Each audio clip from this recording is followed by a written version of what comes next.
pessoal, tudo bem com vocês? Aqui é o nosso terceiro episódio do Papel de Pão e nós queremos agradecer muito vocês que estão nos acompanhando, se inscreveram aí no nosso canal. Alegria para a gente ter vocês aqui conosco. Queremos muito agradecer, de verdade, cada feedback que a gente teve, tanto críticas quanto elogios. Isso é muito importante para nós.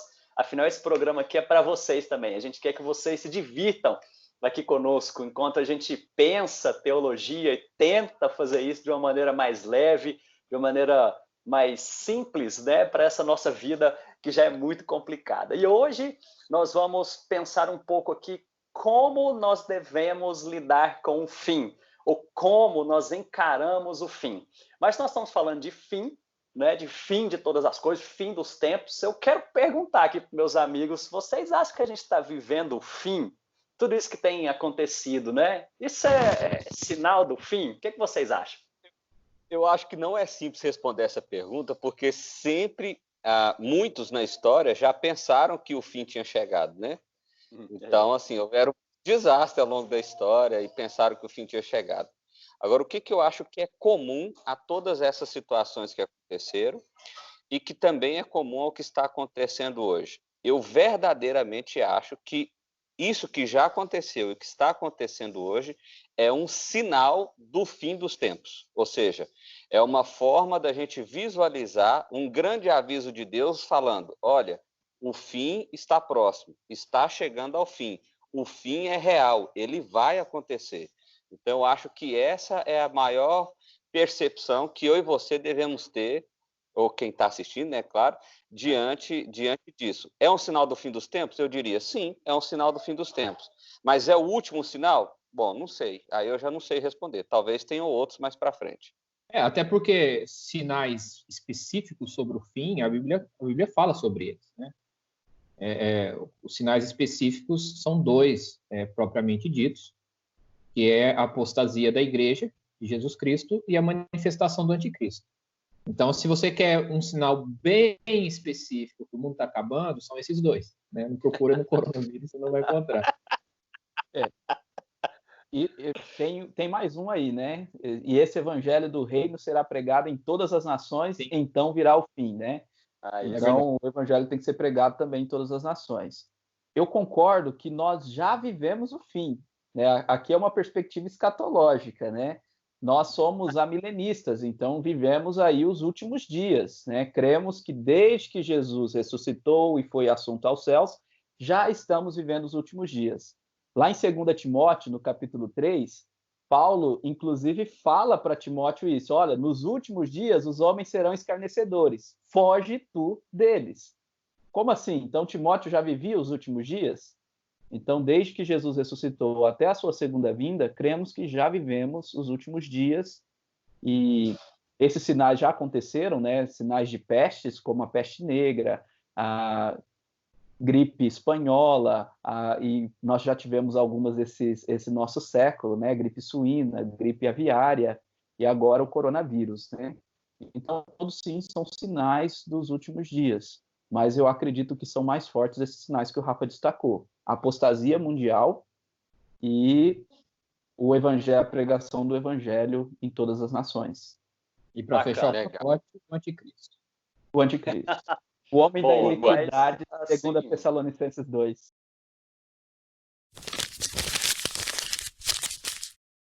Se a gente está vivendo o fim, nós entendemos aqui como foi dito, né? Que o fim nós já estamos vivendo, só que talvez ainda faltem alguns sinais, né, para expressar realmente a respeito da volta de Cristo.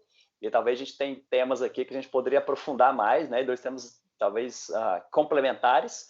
Mas eu queria que a gente pudesse pensar aqui e falar a respeito de como viver, então, como proceder. Vamos colocar no nosso tempo, que é um tempo difícil, né? Às vezes, para alguns é de desespero, para alguns talvez é um tempo muito bom. São relatos que eu ouço de gente que está dentro das suas casas, aproveitando muito, havendo reconciliação, coisas muito boas, gente buscando muito, né? A fé sendo alimentada. Agora, para outros, não. É um tempo de muito desespero, de dificuldade, desesperança. Mas vamos tentar aí trazer um recado, então, para esse pessoal. Como viver? Como que a gente deve proceder diante disso? Olha, eu acho que o apóstolo Paulo, em 1 e 2 Tessalonicenses, ele fala muito sobre isso. E uma palavra que ele dá lá é uma palavra de encorajamento, uma palavra de ânimo. Ou seja, quando eu tenho a perspectiva do fim como algo real, isso não é algo que causa verdadeiro desespero do meu coração. Mas, na verdade, isso é algo que causa alegria, que anima o meu coração. Porque, afinal de contas, o meu Redentor está retornando para me resgatar em definitivo dessa realidade, né? Porque uma das coisas que a gente tem dificuldade de perceber é que a dor, ela não é uma vez só que ela acontece. Ela acontece de maneira... Coronavírus vai passar, gente, vai vir outra coisa. E independente se vem uma coisa global ou não, alguma coisa pode nos acometer de maneira individual. Então, assim, fim, ele é tanto no sentido mais universal, mais geral, mas ele é real nesse sentido, é desse fim que nós estamos falando, mas nós também precisamos pensar num fim mais individual, ou seja, numa perspectiva de que ele me alcança individualmente também, independente se o mundo vai acabar em definitivo ou não.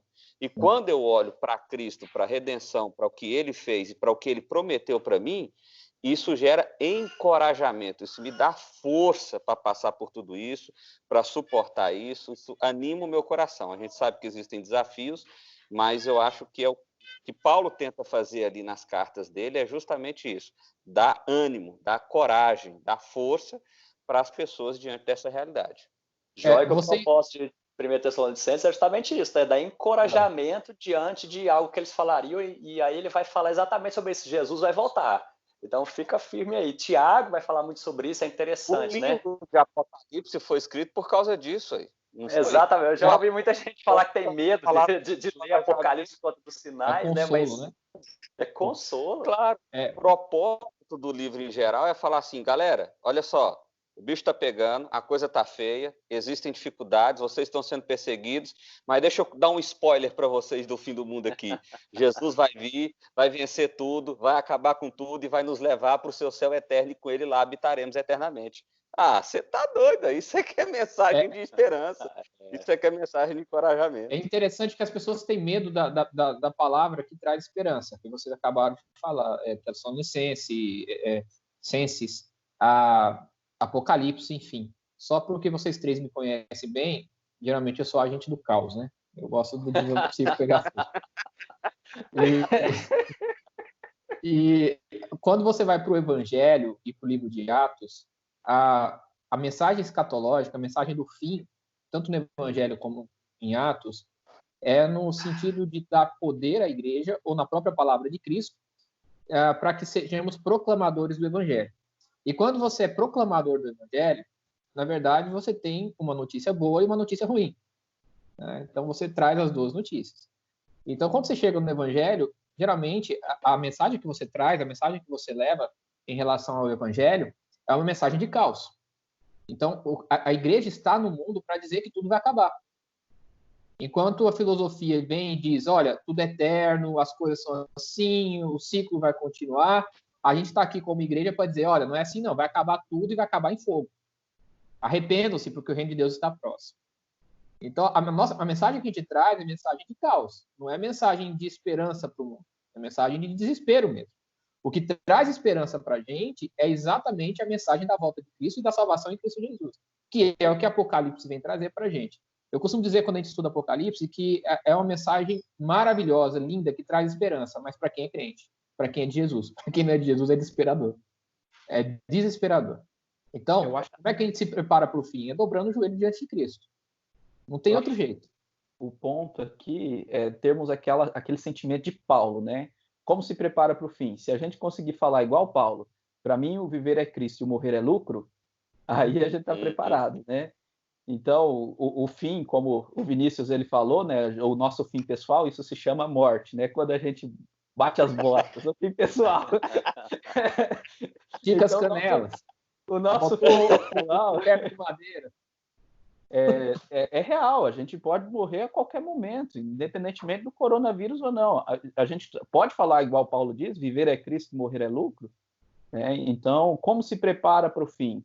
A preparação é crendo em Jesus Cristo e, por meio do Espírito Santo, mortificando o pecado, né?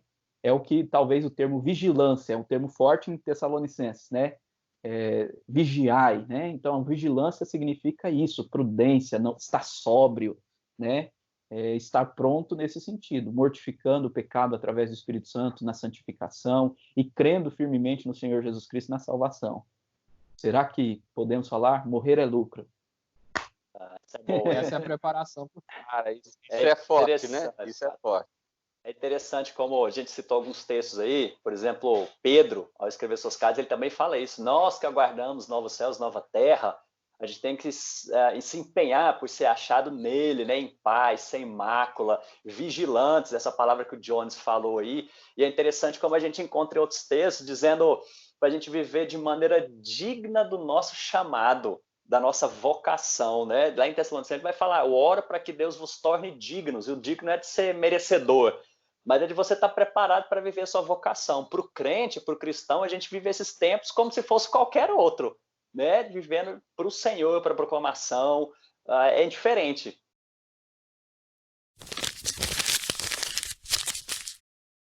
É porque a gente sabe o nosso papel, que é viver para o Senhor, para a glória dele, mas é claro que tempos assim tiram a nossa paz, porque todos nós aqui, né, temos família, filhos.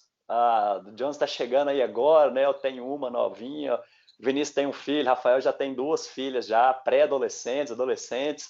Tá, mas isso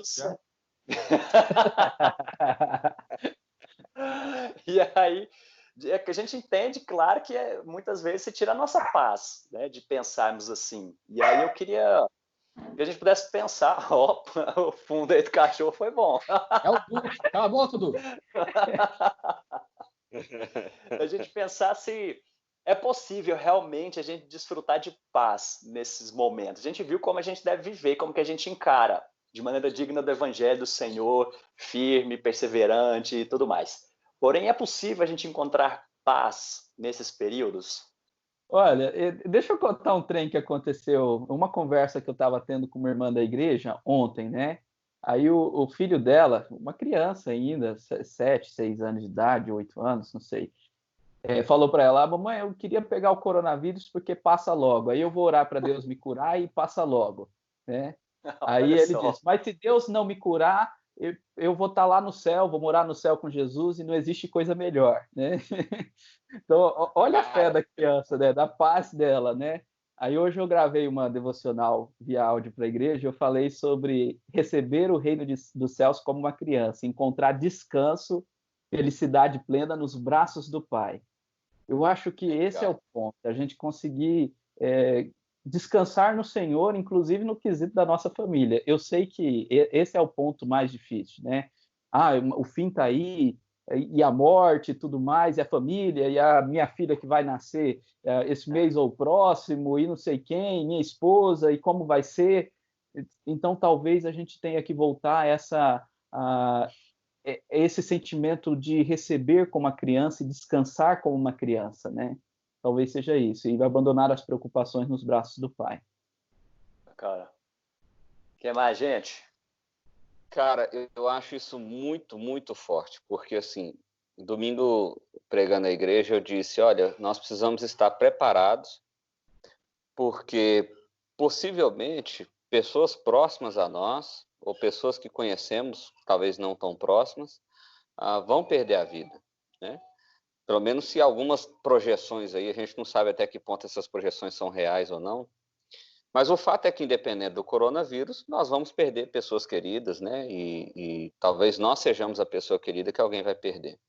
Uhum. E eu acho que, assim, é muito difícil lidar com um coração pecaminoso, um coração preenchido de ídolos, e lidar com a perspectiva de Deus eterno. Essas duas coisas já estão em conflito no nosso coração o tempo inteiro. Então, assim, a dor é real, eu não, em momento nenhum quero diminuir aqui a dor de perder alguém ou coisa nesse sentido, ela é real, ela dói muito. A gente vê isso acontecendo na Bíblia, a gente vê que essa era uma prática, ou seja, ali isso é real, mas eu acredito que nós precisamos ter uma perspectiva do consolo de Deus quando pensamos em quem esse Deus é.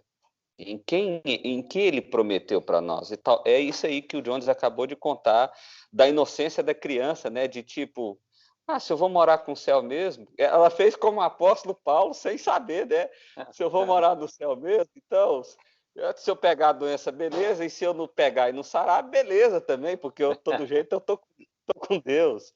Então, eu acho que esse é um conflito que começa, aqui sendo bem prático, que começa por uma identificação dos nossos ídolos. Então, eu acho que é algo que nós precisamos pensar nisso. O que tem tomado o meu coração? Por que essa perspectiva de paz em Deus está tão distante de mim? Quais são as barreiras que estão sendo colocadas entre a paz de Deus e a minha paz? O que eu estou colocando aqui? É financeiro? São pessoas? É amor próprio? É academia? É o que é?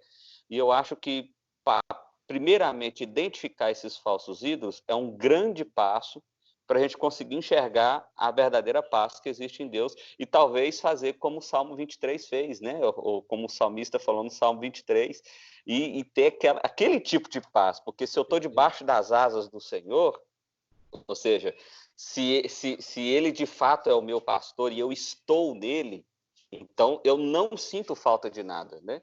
Aí tem uma questão de tradução aí, né? Normalmente a gente conhece o Senhor é o meu pastor e nada me faltará. Mas a gente sabe que no hebraico original a melhor tradução seria eu não sinto falta de nada. Então não é que Deus vai me dar tudo, é porque eu estando nele eu não tenho nada mais, me falta ao coração. Ou seja, eu não tenho ídolos que preenchem o meu coração. Exato. Só para dar uma reforçada, na verdade, para dar base para aquilo que o Vinícius está falando, eu acho que a história tem como função isso, né? Provar factualmente aquilo que a gente disse. Se a gente voltar a 300, 400 anos atrás, não precisa nem tudo no Brasil de ser tudo isso, 100, 150 anos atrás. A morte era uma coisa muito mais presente na vida das famílias e de qualquer pessoa. A morte infantil, por exemplo, era uma coisa muito corriqueira. Então, você tinha 10 crianças que você tinha, 4, 5 sobreviviam, né? Então, assim, era uma coisa muito presente a morte. As pessoas tinham uma média de vida de 30, 40 anos. Eu tenho um jornal aqui em casa antigo que fala, né, uma senhora de 40 anos morreu num acidente de carro. Então, senhora de 40 anos.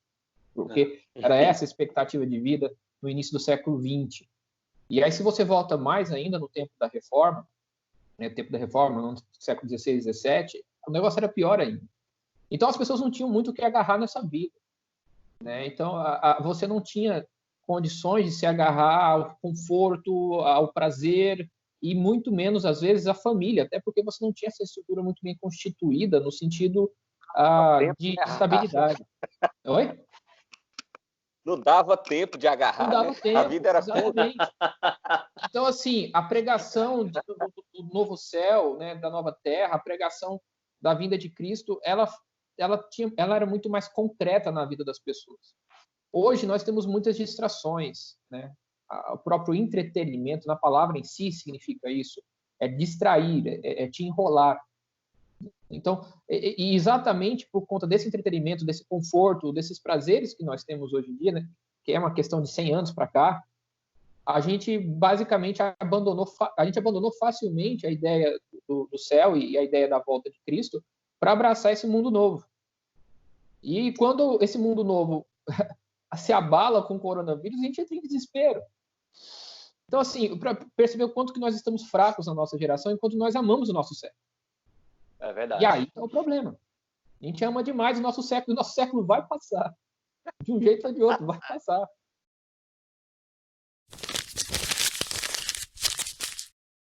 A gente fala com o cristão, é claro, né? Pegou toda essa pessoalidade, nós somos seres humanos, a gente sente, a nossa paz ela é perturbada, porém, a gente sabe que, em última instância, o nosso Senhor é o nosso pastor, a gente descansa nisso, porém, entra a questão aí do buscar as coisas lá do alto, e a gente sabe, diante de tudo isso, a paz de Deus que excede o entendimento, que a gente não consegue explicar de forma nenhuma, isso vai guardar o nosso coração, essa é a nossa grande esperança para um cristão. Porém, tem um outro lado, cara, que esse aí eu acho desesperador mesmo, e tinha gente que tinha que estar muito preocupada com isso.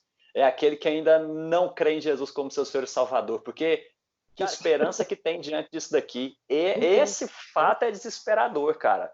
Aí sim, é possível buscar paz? Aí vai querer encontrar paz num monte de coisa, mas quando vem tribulação dessa aí, coisa difícil como essa, aí, menina, aí tem pra onde correr, não. Tem que ser nos braços de Jesus mesmo.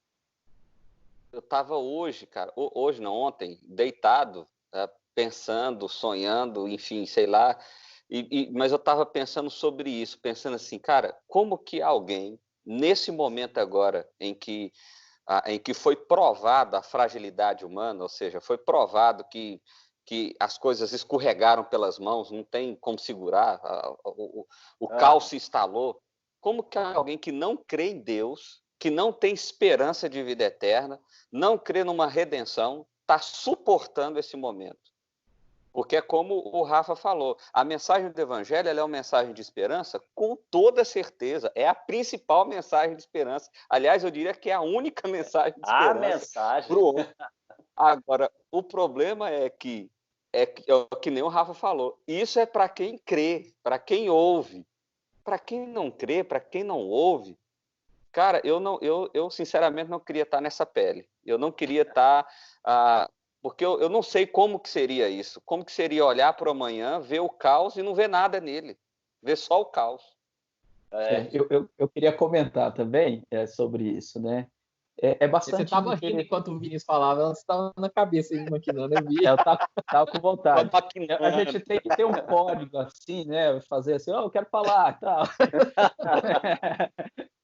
Então, realmente, eu concordo com tudo isso que vocês estão falando, né? A esperança é Cristo, né? E como essas pessoas, então, reagem a isso, né? Eu estava buscando uma citação aqui do Tim Keller, aquele livro sobre sofrimento, ele fala que as pessoas do Ocidente, né, elas tentam negar o sofrimento e, por isso, elas estão menos preparadas para enfrentar o próprio sofrimento e o sofrimento causa mais caos nelas, né? E uma coisa bastante interessante é isso, porque em momentos de crise você vê o aumento substancial de suicídios, né? E porque as pessoas elas não têm esperança e de repente perde aquilo, né? Como por exemplo lá na crise financeira, aquele dono da empresa de sofá, de colchão lá de São Paulo, que despediu 200 funcionários e no outro dia se matou. Eu não sei se vocês viram essa notícia, né? Então, perde aquilo que dá sentido para a vida, acabou a vida, e tiram a vida mesmo, né? Então, por isso que nós realmente precisamos da esperança do Evangelho de Jesus Cristo, da fé, para não apenas nos dar sentido, né? Mas o aspecto aqui é a esperança mesmo.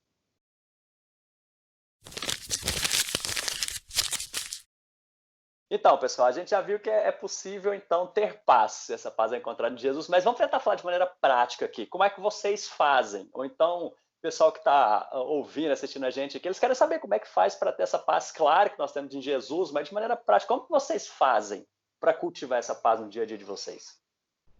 Legal. Gustavo, eu consigo pensar nisso, a minha cabeça às vezes é muito simplista, e isso me ajuda muitas vezes, me atrapalha muitas vezes. Mas vamos lá. Eu gosto de começar a partir das Escrituras, entendendo o que é paz. Tá? Aí a gente pega o texto de Colossenses que diz: seja a paz de Cristo o árbitro dos vossos corações. Então, é a paz de Cristo que a gente acabou de dizer aqui, essa paz que a gente está livre de qualquer mal deste mundo, inclusive a própria morte. E isso vai guiar a minha vida, vai trazer a ideia de justiça, do que eu devo fazer. Ok? Então, se eu tenho paz com Cristo e se essa paz é que me dirige, eu tenho que buscar atitudes e meios de exatamente demonstrar isso na minha vida. É isso que vai dirigir a minha vida.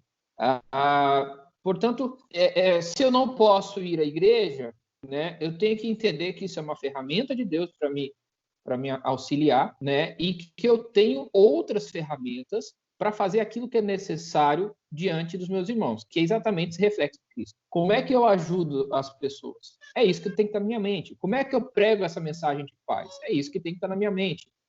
Como é que eu faço isso com meus filhos? Como é que eu faço meus filhos crescerem em Cristo Jesus? É essa que deve ser a minha prática. Se eu estiver concentrado nessa função, eu vou estar muito menos preocupado se o mundo está caindo na minha cabeça.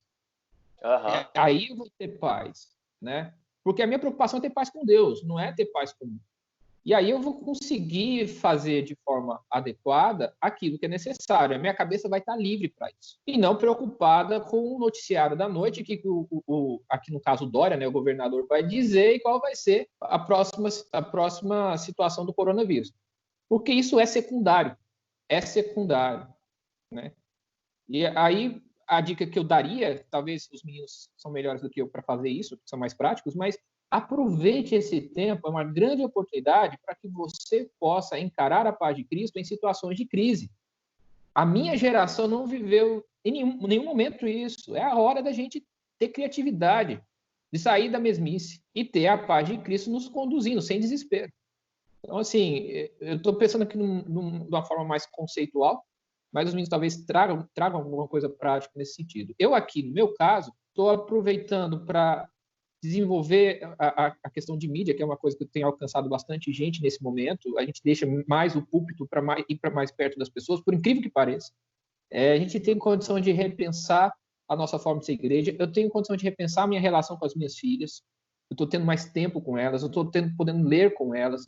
Eu estou podendo pensar no futuro delas com Cristo e não no futuro delas em relação à faculdade, porque vai mudar tudo, né? Ou pelo menos um pouco vai mudar, né?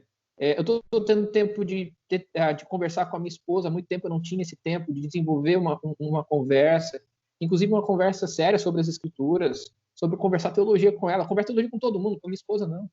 Então, assim, são momentos preciosos. E aí eu tenho que agradecer a Deus por esse momento. Você vai falar, que loucura, Rafael, você está agradecendo a Deus pelo coronavírus. Eu tenho que agradecer. Bacana. Gostei. Gustavo, eu assim, corroborando, continuando aqui a fala do Rafa, pensando num aspecto mais individual, já que o Rafa já abordou aí de maneira mais ampla, eu penso muito do que eu tenho preenchido o meu coração. Então, assim, do que eu tenho me abastecido? Eu acho que isso é muito importante. Eu acho que esse é um tempo da gente avaliar isso. E aí pensamos em termos individuais, por exemplo, nesse período eu estou lendo mais, nesse período eu estou buscando mais conhecimento bíblico mesmo, bíblico, teológico. Tem muitos cursos gratuitos sendo oferecidos pela internet, cursos bons, cursos de pessoas sérias. Então, assim, isso tem na verdade, o que eu tô descobrindo é me tornando mais apaixonado por Cristo do que eu era, porque eu estou tendo uma oportunidade de me abastecer mais de Cristo através de diversas ferramentas, diversas formas, do que eu tinha, porque a minha desculpa, e aqui eu quero colocar nesse termo mesmo, a minha desculpa antes é que eu não tinha tempo. Meu tempo era muito e tal. E na verdade, o que eu percebi? Eu tinha tempo, o que eu não tinha mesmo era um desejo real de fazer isso. Então, eu acho que as pessoas, nesse momento, precisam encher o coração dessa paz. Então, como? De maneira bem prática, individualmente falando, como fazer isso? Vamos começar do básico: leitura bíblica, oração, culto, se você estiver num ambiente de uma casa onde tem mais de uma pessoa, discuta, encharque o seu coração da palavra de Deus, porque é disso que você vai falar. Uma das maneiras da gente perceber do que o nosso coração está preenchido é o que nós estamos comunicando com as pessoas. Porque quando o nosso coração, por exemplo, quando alguém lê um livro muito legal, muito bacana, essa pessoa quer contar desse livro para todo mundo. Quando ela vê um filme que mexe com o coração dela, ela quer falar, cara, que filme, que doido, que mexeu com minha mente e tal, que final inesperado. Então ela quer contar disso.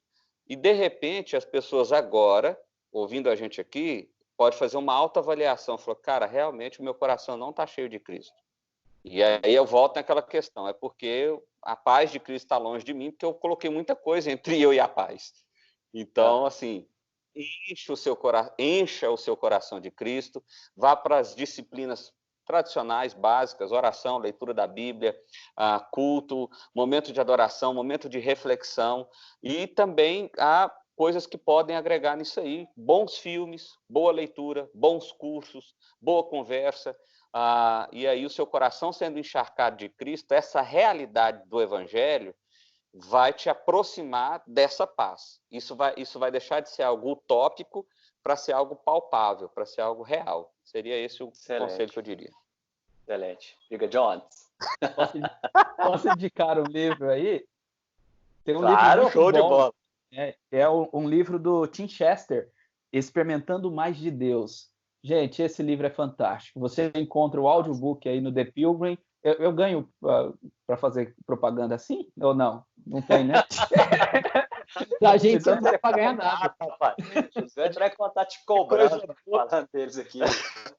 Vocês encontram esse livro aí no The Pilgrim e também tem na Amazon. É fantástico esse livro, vale a pena. É um livro que realmente traz a paz, é extraordinário. Então, ler, orar, vou usar a simplicidade do papel de pão do Gustavo, né?